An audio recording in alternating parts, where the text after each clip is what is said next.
मित्रांनो नमस्कार. तुमचं माझ्या युट्यूब चॅनल मध्ये स्वागत आहे.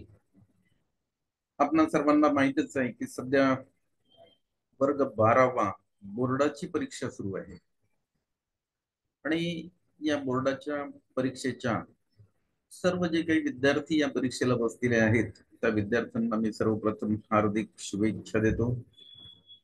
त्यांना घवघवीत यश मिळो अशी ईश्वर चरणी प्रार्थना करतो. मित्र साधारणतः माझ्या माहितीनुसार 2 मार्चला जे काही 12वी सायन्सचे विद्यार्थी आहेत त्यांचा गणिताचा पेपर आहे, मॅथमॅटिक्स अँड स्टॅटिस्टिक्स 40. आणि बरेचसे जे काही आपले विद्यार्थी आहेत हे थोडेसे गणिताला घाबरतात. त्यांच्यावर गणिताचं थोडस एक वेगळंच प्रेशर येते. मित्र, प्रेशर घेण्यासारखं गणितामध्ये असं काहीच नाही. Mathematics is very simple subject. Mathematics हा फार साधा म्हणजे सोपा विषय आहे. फक्त याच्यामध्ये काही आपले जे कन्सेप्ट असतात ते क्लिअर असणं आवश्यक आहे. ते जर तुमचे कन्सेप्ट क्लिअर असले तर तुम्हाला याचा अभ्यास करण्याला फार काही जड जात नाही. तरीही मी थोडस गणिताच्या पेपर विषयी आपल्यासोबत आज डिस्कशन करणार आहे. गणिताचा क्वेश्चन पेपर हा 4 भागामध्ये त्याचं डिव्हायडेशन झालेलं आहे. mathematics questions paper divided into 4 parts, that is section A, section B, section C and section D. असं 4 भागामध्ये त्याचं डिव्हायडेशन झालेलं आहे. त्याचं मार्किंग सुद्धा तुम्ही बघितलं असेल. आणि याच्यामध्ये जो स्कोरिंगचा आपला जो सेक्शन आहे तो सेक्शन सी आणि सेक्शन डी आहे बघा. आणि या सेक्शन सी आणि सेक्शन डी मध्ये बरेचसे प्रश्न असे असतात की ते जर समजा तुम्ही व्यवस्थित जर करून ठेवले तर तुम्हाला हमखास चांगल्या प्रकारचं पर्सेंटेज मिळते. आणि हा माझा अनुभव आहे, कारण मी गेले 31 वर्ष गणित शिकवलेलं आहे. मी बोर्डामध्ये पेपर सेटर पण होतो. बोर्डामध्ये माझं मॉडरेशन सीएम सगळं काही झालेलं आहे. त्या दृष्टिकोनातून विद्यार्थ्यांनी कोणत्या प्रश्नावर साधारणतः फोकस करावा याची चर्चा आज आपल्याला करायची आहे. ते मी काही प्रश्न या स्क्रीनवर शेअर केलेले आहे. ते कोणते प्रश्न आहेत मित्र? ते प्रश्न जर तुम्ही केले तर तुम्हाला याच्यामध्ये मार्क्स मिळवण्याचा एक असं म्हणू आपण एक मार्क्स मध्ये जे काही तुम्हाला वाढ करायची आहे तुमच्या ती हमखास होऊ शकते. पण ते प्रश्न तुम्ही नीट करायला पाहिजे. तर अशा कोणत्या चॅप्टर मधले कोणकोणते प्रश्न महत्वाचे आहेत ज्यावर आपण फोकस करू? कारण याच्यामध्ये काय आहे माहित आहे का, प्रश्नाचं हेडिंग कॉमन असते, फक्त खालचं जो गणित असते त्याच्यामध्ये चेंज असते. मग मेथड माहित असेल तर गणित सॉल्व्ह करता येते आपल्याला. हे याच्यात साधं आणि सोपं गणित आहे.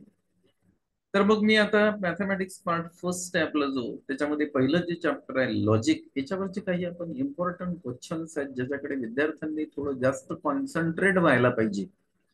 आणि मग त्यांना हमखास त्याच्यामध्ये चांगला गुण मिळतात, बाकी एवढं निश्चित आहे. बघा आता लॉजिक नावाचं चॅप्टर आहे पहिलं. त्या लॉजिक मध्ये कुठले कुठले इम्पॉर्टंट प्रश्न आहेत ज्याच्यावर आपण थोडस लक्ष जर केंद्रित केलं तर आपल्याला चांगले गुण मिळू शकतात, चांगले मार्क्स मिळू शकतात. मी सेक्शन सी आणि सेक्शन डी बाबतीत आपल्यासोबत डिस्कशन करीत आहे. सेक्शन ए आणि सेक्शन बी याच्या बाबतीत नाही, कारण त्याच्यामध्ये ऑब्जेक्टिव्ह क्वेश्चन्स आहेत आणि ऑब्जेक्टिव्ह क्वेश्चन्स विचारण्यासाठी भरपूर वाव आहे मित्र. पण जे काही दीर्घोत्तरी प्रश्न असतात 3 मार्काचे आणि 4 मार्काचे, हे ठराविक प्रश्न असतात आणि सहसा ते रिपीट्स बरेचदा होतात. कारण ती ब्ल्यू प्रिंट नुसार 17-18 मार्काची त्यांना थेरी त्याच्यामध्ये टाकावंच लागते. आणि ती टाकल्या पण जाते, कारण त्याच्याशिवाय दुसरा काही त्याच्यामध्ये असा पर्याय मला दिसत नाही. म्हणून आपण काही प्रश्न इथं शेअर केलेले आहेत. या प्रश्नाकडे थोडस आपण याची प्रॅक्टिस जास्त करावी अशी माझी अपेक्षा आहे. बघा लॉजिक नावाचं जे चॅप्टर आहे त्याच्यामध्ये मी पहिला क्वेश्चन इथं टाकलेला आहे, construct the truth table for each of the following statement. असं असते तुमच्या याच्यामध्ये, बोर्डाच्या याच्यामध्ये. तर त्याच्यामधलं एक स्टेटमेंट पॅटर्न मी टाकलेला आहे. याच्यावर बरेचदा क्वेश्चन 3 मार्काचा विचारला जातो. एक मी असं टाकून दिलं जनरल मध्ये, negation of P and in bracket P or negation of Q and Q. याचं ट्रुथ टेबल तुम्हाला प्रिपेअर करायचं आहे, फार सिंपल आहे ते. ट्रूथ टेबल प्रिपेअर करणं. तुम्ही सहज एक दोन वेळा जर त्याला प्रिपेअर करून बघितलं तर कुठलाही ट्रूथ टेबल तुम्हाला प्रिपेअर करता येतो मित्र. दुसरा आहे using truth table prove that the following logical equivalence. याच्यावर सुद्धा एखादा प्रश्न येण्याचे चान्सेस असतात. एक स्टेटमेंट पॅटर्न दिलेलं असते आणि त्याची LHS is equals to RHS राहते हे तुम्हाला दाखवायचं असते. तर statement pattern P implies Q implies P is logically equivalence to negation of P implies P implies Q. त्याच्यानंतर पुढलं बघा, आपण मॅट्रायसिस मध्ये जर गेलो तर 3 किंवा 4 मार्काचा क्वेश्चन हा इन्व्हर्स मॅट्रिक्स फाइंड आउट करण्यासाठी येऊ शकतो मित्र. तर आपण बघा, find the inverse of the following matrices by adjoint method, किंवा तुम्हाला एलिमेंटरी रो ऑपरेशनचा सुद्धा येऊ शकतो. दोन पैकी एक तुम्ही चांगल्या प्रकारे ही मेथड करून ठेवायला पाहिजे. मॅट्रिक्स 1 2 3 0 2 4 0 0 5 3 into 3 ऑर्डर ची मॅट्रिक्स तुम्हाला दिलेली असते आणि त्याच्यावरून त्याचा इन्व्हर्स काढायचा आहे. फाइंड द इन्व्हर्स म्हटलं तर तुम्हाला दोन ऑप्शन आहेत. तुम्ही ऍडजॉइंट मेथड वापरू शकता, एलिमेंटरी रो ऑपरेशन वापरू शकता. पण find the inverse by adjoint method म्हटलं तर मग एकच मेथड वापरायची, तिथं ऍडजॉइंट मेथडनच तुम्हाला ते काढावं लागेल. आणि find the inverse of the matrix by using elementary operation, तर तिथं दोन ऑप्शन आहेत तुमच्याकडे. एक तर तुम्ही रो ऑपरेशन वापरा, एक तर कॉलम ऑपरेशन वापरा. त्याच्यानंतर पुढलं, find the inverse of the matrix 3 2 6 1 1 2 2 2 5 by elementary transformation. बघा, एलिमेंटरी ट्रान्सफॉर्मेशन म्हणजे याच्यामध्ये एक रो ऑपरेशन वापरा किंवा कॉलम ऑपरेशन तुम्ही वापरून काढू शकता. पुढे याच्यामध्ये अप्लिकेशन्स ऑफ मॅट्रिक्सचा पार्ट आहे मित्र. आणि अप्लिकेशन्स ऑफ मॅट्रिक्स मध्ये वर्ड्स प्रॉब्लेम दिलेलं असते, त्याचं कन्व्हर्शन तुम्हाला लिनियर इक्वेशन्स मध्ये करायचं आहे आणि त्यानंतर ते सॉल्व्ह करायचं असते. असं एक साधं टेक्निक याच्यामध्ये आहे. बघा, 5th नंबर मध्ये मी टाकलेला आहे, 3 numbers are added, the sum is 15. If the second number is subtracted from the sum of the first and third number, then we get 5. And if twice the first number is added to the second and the third number is subtracted from the sum, we get 4. Use matrices to find the numbers. असं applications of matrix वर या टाइपचा problem तुम्हाला येते. याचा matrix form तयार करायचा. Matrix form तयार केल्यानंतर तुम्हाला इथं रिडक्शन मेथड वापरायची आणि रिडक्शन मेथड वापरून तुम्ही त्याच्या ज्या व्हॅल्यूज आहेत त्या व्हॅल्यूज काढू शकता. हे सुद्धा सिंपल प्रॉब्लेम आहे. किंवा दुसरं असं एक प्रॉब्लेम याच्यामध्ये आणखी माझ्या दृष्टिकोनातून मला इम्पॉर्टंट वाटते आणि ती आहे, the cost of 4 dozen of pencil 3 dozen of pen and 2 dozen erasers is ₹60. The cost of 2 dozen pencils, 4 dozen pens, and 6 dozen eraser is ₹90. Whereas the cost of 6 dozen pencil, 2 dozen pens, and 3. तर अशा टाईपचं जे problem आहे हे सुद्धा आपण आपल्या board book मध्ये बघून घ्या. आणि या टाईपचं प्रॉब्लेम सुद्धा परीक्षेमध्ये 3 किंवा 4 मार्कासाठी बरेचदा सेक्शन C किंवा सेक्शन D मध्ये विचारतात.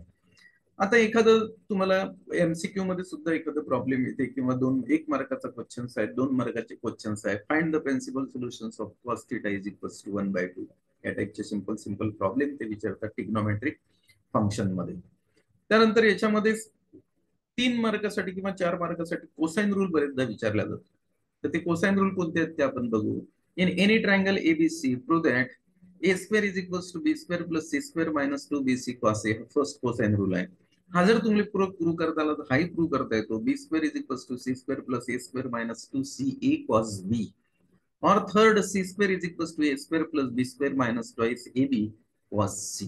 हे ट्रिग्नोमेट्रिक फंक्शन मधले कोसाइन रूल आहे, ते सुद्धा इम्पॉर्टंट आहे. 2 मार्कासाठीचा एखादा क्वेश्चन तुम्हाला असा येऊ शकतो, find the polar coordinate of a point whose cartesian coordinate are given. याच्यावर बरेचदा प्रश्न राहतो. तर या टाईपचे प्रश्न सुद्धा तुम्ही करून घ्यायला पाहिजे.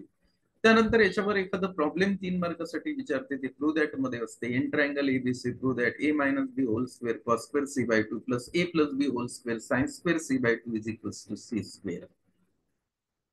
पुढे prove that sin inverse 3/5 plus cos inverse 12/13 is equals to sin inverse 56/65. Inverse function वरचा प्रॉब्लेम आहे. बरेचदा सेक्शन D मध्ये विचारतात. 4 मार्क्ससाठी या टाईपचा प्रॉब्लेम विचारला जाऊ शकते. त्यानंतर पुढचं चॅप्टर आहे ते आहे स्ट्रेट लाईन. आणि स्ट्रेट लाईन मध्ये 2 थेरम आहेत मित्र. त्याच्यापैकी एक थेरम बरेचदा पेपरला विचारला जातो 4 मार्क्ससाठी, सेक्शन D मध्ये राहतो.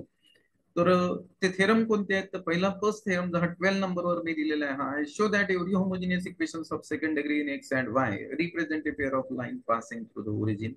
हा एक थेरम आहे. दुसरा आणखी एक व्हेरी मोस्ट इम्पॉर्टंट थेरम आहे, बरेचदा पेपरमध्ये दिसते.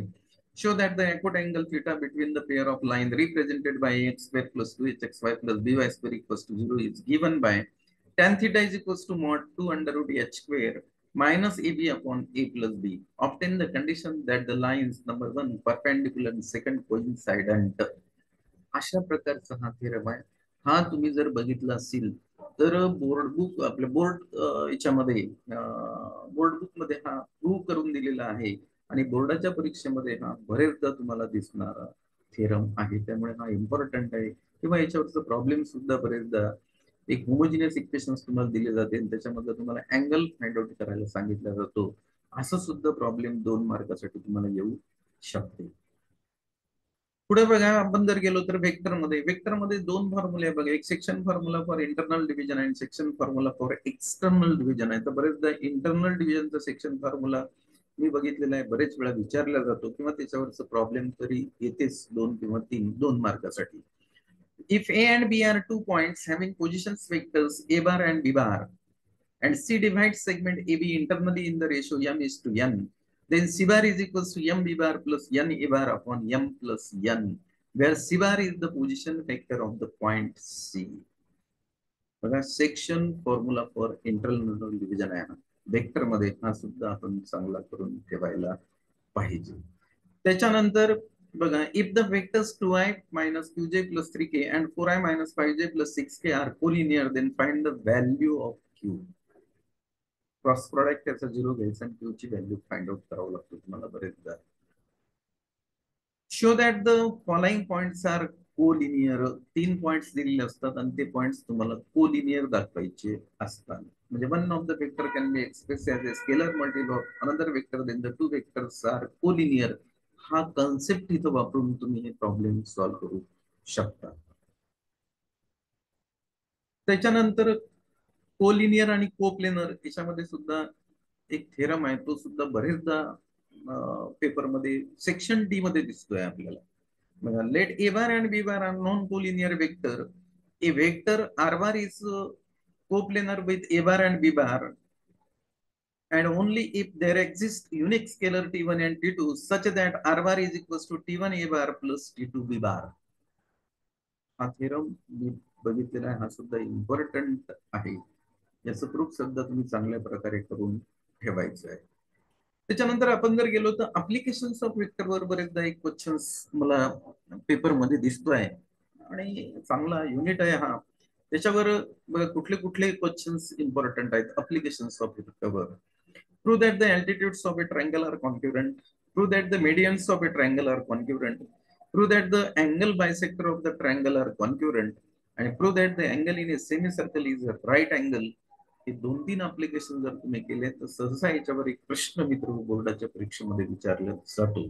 तर हे 2-3 प्रश्न तुम्ही चांगल्या प्रकारे करून ठेवा अप्लिकेशन्स ऑफ वेक्टरवरचे. त्यानंतर बघा, याच्यावर find the positions vector of R which divide the line joining the point P and Q whose position vectors are 2i minus j plus 3k and minus 5i plus 2j minus 5k in the ratio 3:2 internally externally. Section formula for internal and external division याच्यावर 2 मार्काचा एक question section बी मध्ये generally राहतो, तो सुद्धा आपण चांगल्या प्रकारे करायला पाहिजे. पुढे बघा, याच्यामध्ये तुम्हाला स्केलर ट्रिपल प्रोडक्ट आहे वेक्टर मध्येच, ज्याला बॉक्स प्रोडक्ट सुद्धा आपण असं म्हणतो. त्यावर सुद्धा मी बरेचदा प्रॉब्लेम्स बघितलेले आहेत आणि हे ठरवलेले प्रॉब्लेम्स असतात, यापेक्षा जास्त टाकण्यासाठी काही नाही आहे. त्यामुळे आपण हे प्रॉब्लेम जर चांगले केले तर आपल्याला घवघवीत यश मिळते. Prove that box product of A bar B bar plus C bar A bar plus B bar plus C bar equals to 0. दुसरा याच्यावरचा एक इम्पॉर्टंट प्रॉब्लेम आहे. Prove that A bar plus B bar plus C bar plus A bar is equals to 2 box product of A bar B bar C bar. त्यानंतर tetrahedron वर सुद्धा बरेचदा प्रश्न विचारला जातो. Find the volume of the tetrahedron whose vertices are given. And here the vertices are A minus 1, 2, 3, B 3 minus 2, 1, C 2, 1, 3 and D minus 1, minus 2, 4. आपण बघा mathematics part first याच्यामधलं vector नावाचं युनिट आहे त्यावर बघतोय. त्यानंतर एलपीपी नावाचं चॅप्टर आहे, linear programming problem. यावर सुद्धा 4 मार्काचा क्वेश्चन किंवा 3 मार्काचा क्वेश्चन हमखास 100% आहे मित्र. एवढं तुम्हाला सांगतो, याला चांगलं करून ठेवा तुम्ही.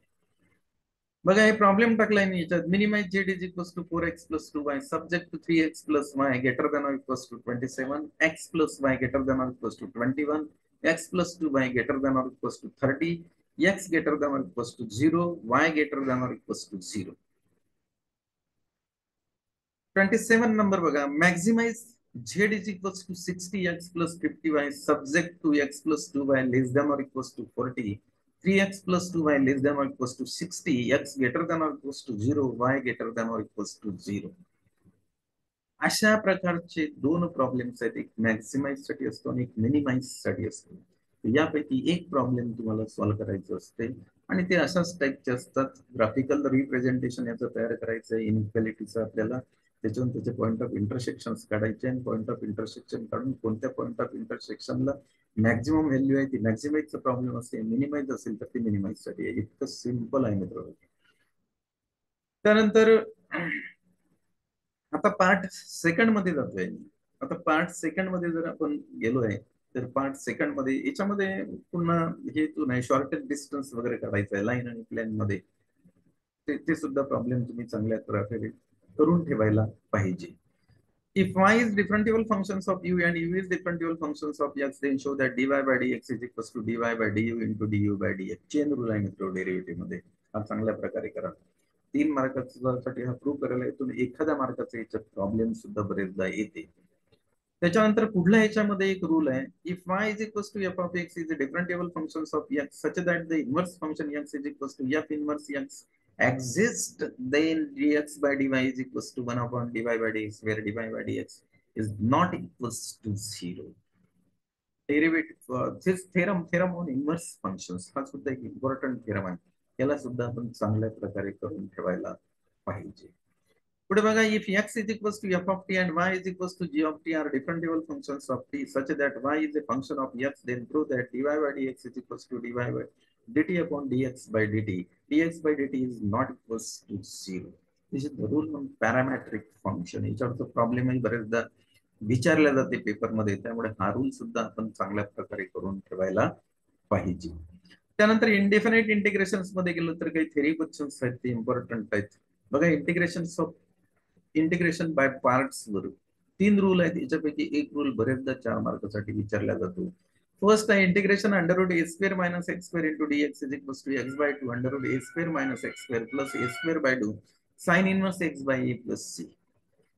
सेकंड आहे integration under root A square plus x square into D X is equals to X by 2 under root A square plus x square plus A square by 2 log of mod of x plus under root A square plus x square plus c. 33 नंबरचा question याच्यामध्ये टाकलेला आहे. हा third rule आहे, जो integration by पार्ट्सनी प्रूव्ह करायचा असतो. Integration under root x square minus a square into D x x by 2 under root x square minus a square by 2 log of mod of x plus under root x square minus a square plus c. असे 3 rule आहे मित्र. Integration by पार्ट्सनी आपल्याला prove करायचा असतो. याच्यापैकी एक rules बरेचदा पेपरला विचारला जातो. पुढे हा सुद्धा इंटिग्रेशन बाय पार्ट्सचाच थेरम आहे. if u and v are two functions, then prove that integrations of product of two function integration u into uv into dx is equals to u integration v into dx minus integration du by dx integration v into dx into dx. पुढे हे theorem आहेत आणखी इंटिग्रेशन्स bye इंटिग्रेशन्स मध्ये जाते substitutions मेथडने आपल्याला solve करायचे असतात. 35 and 36 are very most important. Remember this. Integration dx upon under root x square minus a square is equals to log of mod of x plus under root x square minus a square plus c. Integration dx upon under root x square plus a square is equals to log of mod of x plus under root x square plus a square plus c. 37 integration dx upon x square minus a square is equals to 1 by 2a log of mod of x minus a upon x plus a plus c. 38 integration dx upon a square minus x square is equals to 1 by 2a log of mod of a plus x upon a minus x plus c. पुढला 39 हा सुद्धा theorem आहे indefinite integration मध्ये. Integration by substitutions मेथडचा theorem आहे. If x is equals to phi of t is the differentiable functions of t, then integration f of x into dx is equals to integration f of phi of t into phi dash of t into dt. पुढे आपल्याला definite इंटिग्रेशन्स मध्ये जायचंय. याच्यामध्ये काही important properties आहेत मित्र. एक property 4 marks साठी 100% असते, ती असते या दोन पैकी एक, 42 आणि 43 मधली एक असते. पण त्यासोबतच ह्या सुद्धा प्रॉपर्टी आपल्याला माहित पाहिजे, कारण याच्यावरच बरेचदा प्रॉब्लेम विचारते. Integration 0 to a f of x into dx is equals to integration 0 to a f of a minus x into dx. Integration a to b f of x into dx is equals to integration a to b f of a plus b minus x into dx. 42, that is, this is one very most important property. Integration 0 to 2a f of x into dx. Integration 0 to a f of x into dx plus integration 0 to a f of 2a minus x into dx. 43, integration minus a to a f of x into dx is equals to 2 integration 0 to a f of x into dx. If f of x is an even function is equals to 0 if f of x is an odd function. ह्या दोन property मित्र चांगल्या करून ठेवा. पुढे आपण जर गेलो तर याच्यामध्ये आपल्याला एरिया काढायचा असतो. Find the area of the region lying between the parabolas y square is equals to x and x square is equals to y. त्या टाइपचा प्रॉब्लेम बरेचदा पेपरला विचारला जातो. Find the area bounded by the circle x square plus y square is equals to 1 and the line x plus y is equals to 1 in the first quadrant. आणि पुढलं आहे याच्यावर आहे binomial distributions वर आहे. The probability that a person who undergoes a kidney operation will recover is 0.7. Find the probability that of the 6 patients who undergo similar operations, none will recover, all will recover, half of them will recover, at least half will recover. त्यानंतर याच्यावरच एक आणखी महत्त्वाचे problems आहेत जे 2-2 मार्कासाठी किंवा multiple choice questions मध्ये सुद्धा विचारल्या जातात. Given x binomial distribution B and P, if n is equals to 10 and p is equals to 0.4, find e of x, that is the expected value of x and variance of x.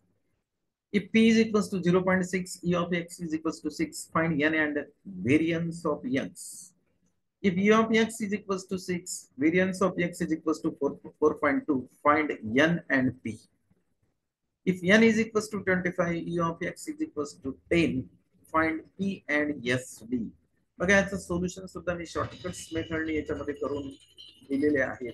जर तुम्ही solve केले नसतील तर हे solution सुद्धा एकदा बघून घ्या. पूर्ण याचं सोल्युशन्स मी याच्यामध्ये दिलेलं आहे.